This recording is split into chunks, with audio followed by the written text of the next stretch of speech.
L'archevêque Carlo Maria Vigano continue de clarifier le grave problème de l'existence de l'Église profonde de Bergoglio. Mais l'Église profonde ne se manifeste pas officiellement comme telle, car elle perdrait immédiatement son pouvoir sur les fidèles.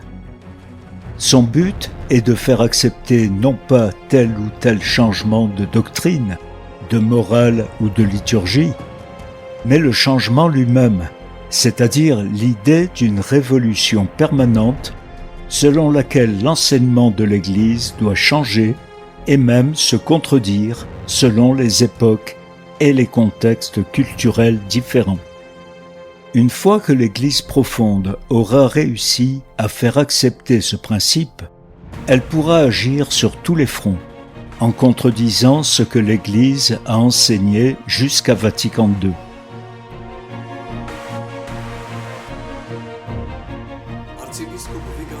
L'archevêque Vigano montre que la mentalité catholique doit être modifiée afin d'accepter le fait que l'Église doit subir un changement constant.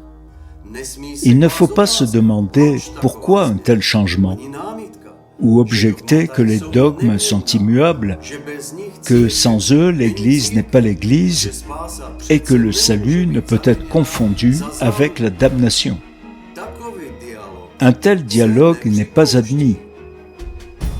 Les piliers existentiels fondamentaux sont modifiés de manière autoritaire. L'acceptation du principe de changement, c'est-à-dire l'idée d'une révolution permanente, est la base de l'autodestruction de l'Église catholique par les francs-maçons. Ce changement de paradigme consiste à réaliser une unité complète avec l'esprit du monde, c'est-à-dire avec l'architecte diabolique qui fait de l'Église catholique son instrument de rébellion contre Dieu. Les catholiques trompés, qui continuent à s'accrocher à Bergoglio, gagneront leur récompense éternelle en enfer et feront tomber une malédiction sur les nations. Le cardinal Besungu en est un exemple. Lorsqu'il a tenté de négocier l'acceptation de l'idéologie LGBTQ en Afrique, en trahissant l'Église, il a commencé par une manipulation stratégique lors du synode d'octobre. Il a déclaré que le Seigneur devait encore nous montrer quelle devrait être à présent notre relation par rapport aux personnes LGBTQ. Besungu, en union avec Bergoglio, sert un autre Seigneur, mais continue à se masquer devant le peuple africain comme si c'était Dieu qui exigeait un changement d'attitude envers ce péché scandaleux. Voyant que l'atmosphère en Afrique pourrait conduire à la séparation d'avec l'archihérétique Bergoglio et du salut de l'Église, en tant que chef de tous les évêques africains, il fait semblant, de façon stratégique, de ne pas accepter la bénédiction de la sodomie à ce stade. En fait, il prépare le terrain par étapes afin de la promouvoir au contraire. En fait, le seul changement constant qui doit avoir lieu dans l'Église est la repentance constante. L'homme, en raison de sa nature pécheresse, a tendance à croire aux mensonges et doit constamment changer sa pensée selon les normes de l'Évangile, et ainsi revenir continuellement à Dieu.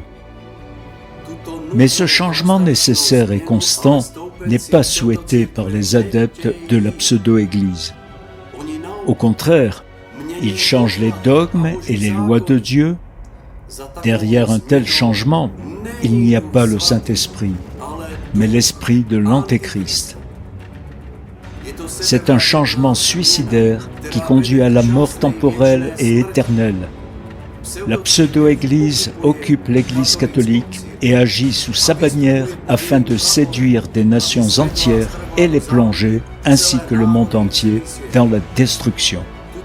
Cette réalité tragique a été courageusement mise en lumière par l'archevêque Vigano. Les fidèles et les clercs qui ne sont pas conscients de cette tromperie continuent à appartenir à l'Église catholique, bien sûr, tout comme ils auraient appartenu à l'Église d'il y a 100 ans. Monseigneur Vigano tient compte de la réalité selon laquelle il existe des croyants et des clercs qui ne sont pas conscients de la tromperie qui existe au sein de l'Église et qui ont conservé la foi prise à leurs parents et grands-parents dans laquelle ils vivent et meurent. Cependant, l'archevêque poursuit en expliquant la situation de ceux qui se considèrent sciemment membres de la soi-disant Église conciliaire. Ceux qui se considèrent membres de l'Église conciliaire auraient été condamnés comme hérétiques il y a 100 ans et ne peuvent donc pas être considérés aujourd'hui encore comme étant en communion avec l'Église catholique. L'archevêque poursuit en soulignant le paradoxe de la superposition de deux entités antithétiques, l'Église et l'anti-Église. Le paradoxe est que le chef de l'Église conciliaire, qui est hérétique et apostat, peut aussi être considéré comme le pontife de la Sainte Église catholique romaine et usurper à notre Seigneur la voix de son épouse pour la déshonorer, ainsi que Jésus-Christ lui-même. Ici aussi, nous avons une superposition de deux entités, l'Église et l'anti-Église, dans la même hiérarchie, et c'est ce qui constitue le coup de maître de Satan que Monseigneur Lefebvre a dénoncé dès le début.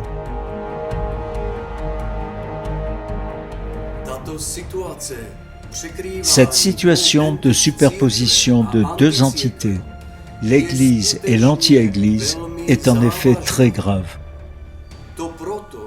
Effectivement, ceux qui ne connaissent pas la tromperie aujourd'hui seront demain magistralement entraînés à accepter les nouveaux paradigmes.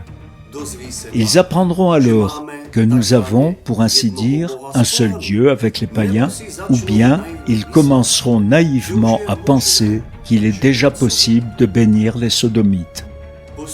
Peu à peu, cet esprit de mensonge et de mort qui règne à travers Bergoglio changera la pensée catholique. C'est pourquoi il est si nécessaire de trouver des prêtres et des laïcs qui auront le courage de se séparer en accord avec la vérité connue. Ce faisant, ils créeront un précédent salvateur, même s'ils sont qualifiés de schismatiques et d'apostats par la secte de Bergoglio.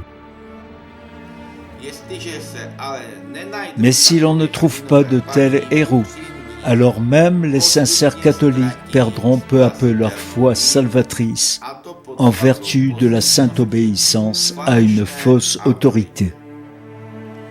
Aujourd'hui, les évêques et les prêtres sont plus coupables que les gens ordinaires car ils ont déjà la possibilité de rejoindre le véritable archevêque catholique Carlo Maria Vigano.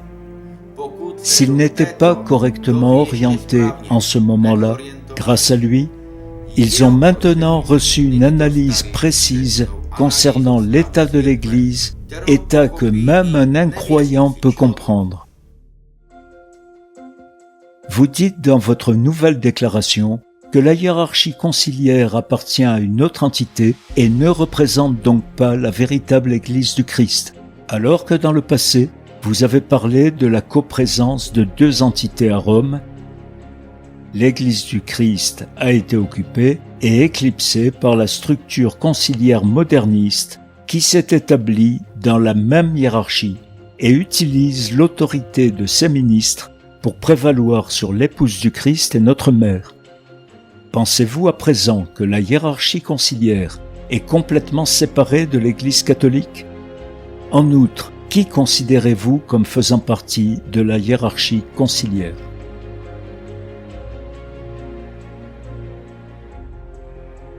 L'Église conciliaire est doctrinalement, moralement et liturgiquement séparée de l'Église catholique, mais en même temps, sa hiérarchie se dit catholique et, en tant que telle, elle exige l'obéissance des fidèles de la véritable Église.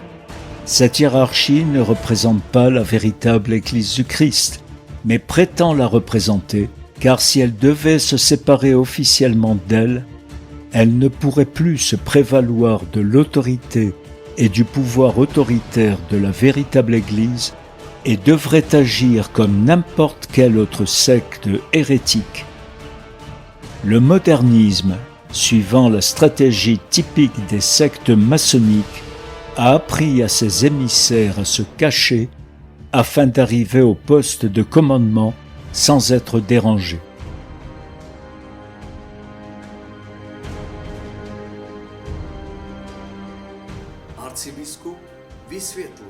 L'archevêque explique que l'autorité de l'Église a été abusée par une hiérarchie qui n'appartient pas à l'Église du Christ, parce qu'elle a des doctrines modernistes qui sont utilisées par les francs-maçons.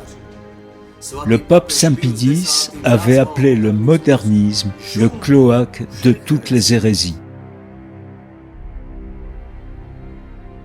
Saint Pie X, grâce à une organisation de fer et à l'aide de collaborateurs fidèles, a réussi à éradiquer ce cloaque de toutes les hérésies. Mais il a repris des forces dès que le système de défense voulu par le Saint-Pontife a été d'abord affaibli par naïveté, puis délibérément annulé par ceux qui déploraient alors les prophètes de malheur, comme on qualifie aujourd'hui de théoriciens du complot.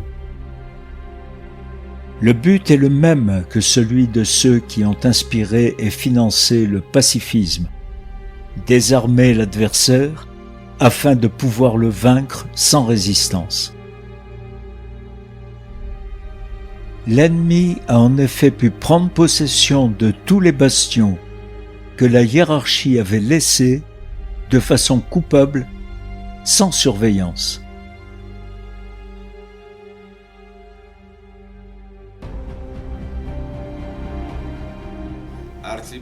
Monseigneur Vigano montre que la structure de l'Église, qui dans le passé a servi Dieu et le salut des âmes, a été incorporée après le Concile de Vatican II dans un système qui œuvre à l'autodestruction de l'Église.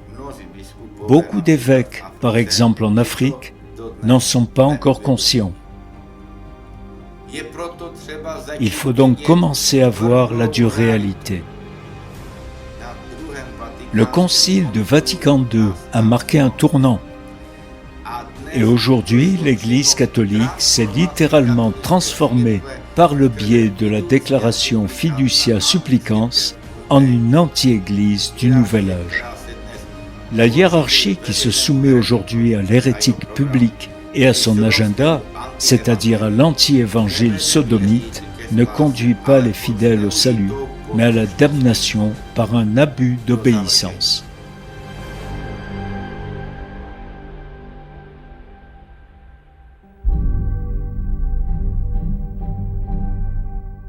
Le dernier bastion qui reste après la période post-conciliaire, celui de la sacralité de la vie, est aujourd'hui mis en grave danger par la présence d'avorteurs notoires néo-malthusiens parmi les membres de l'Académie pontificale pour la vie.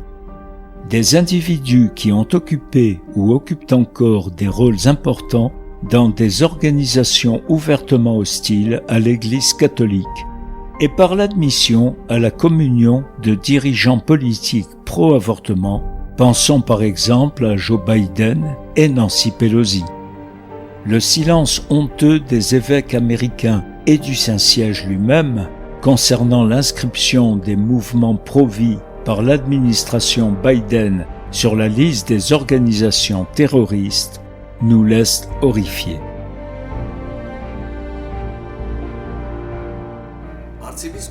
L'archevêque montre les conséquences destructrices aux États-Unis en utilisant l'exemple de la persécution ouverte du mouvement pro-vie qui a paradoxalement été qualifié d'organisation terroriste.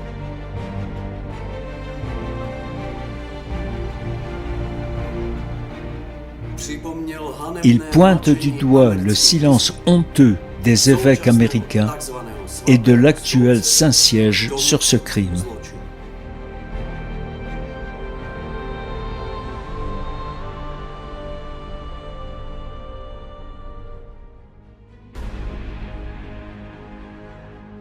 Le problème n'est donc pas de savoir si nous sommes dans l'Église, mais plutôt si ceux qui usurpent son autorité pour démolir l'Église font partie de l'Église.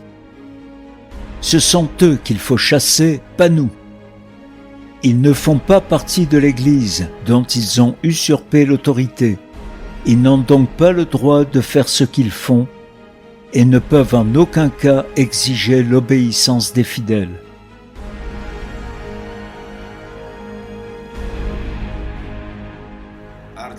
L'archevêque conclut en soulignant que ceux qui agissent aujourd'hui en tant que l'autorité de l'Église sont, au contraire, précisément ceux qui n'appartiennent pas à l'Église et doivent être expulsés. Ils ne font pas partie de l'Église du Christ. Confrontés à la réalité tragique selon laquelle l'autorité usurpée chasse ceux qui représentent la véritable autorité de Dieu et de l'Église du Christ, l'archevêque souligne que ces apostats n'ont pas le droit d'exiger l'obéissance des fidèles.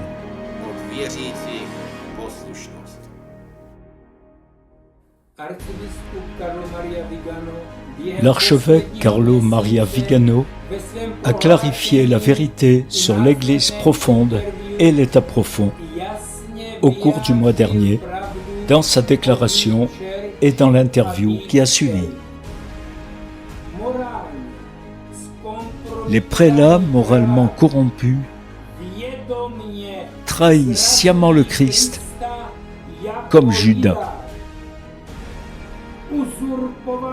En usurpant l'autorité, en unité avec l'archihérétique qui occupe le siège de Pierre,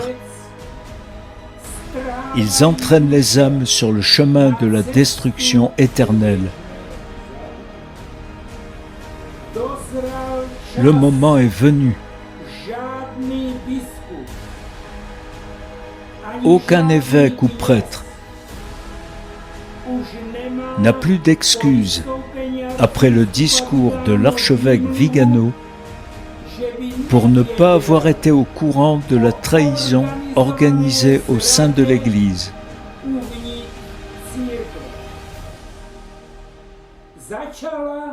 Cela a commencé avec Vatican II.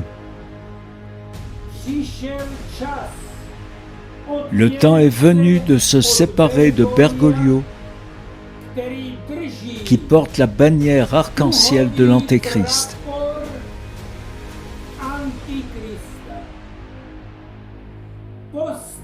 Tenez-vous sous la bannière du Christ.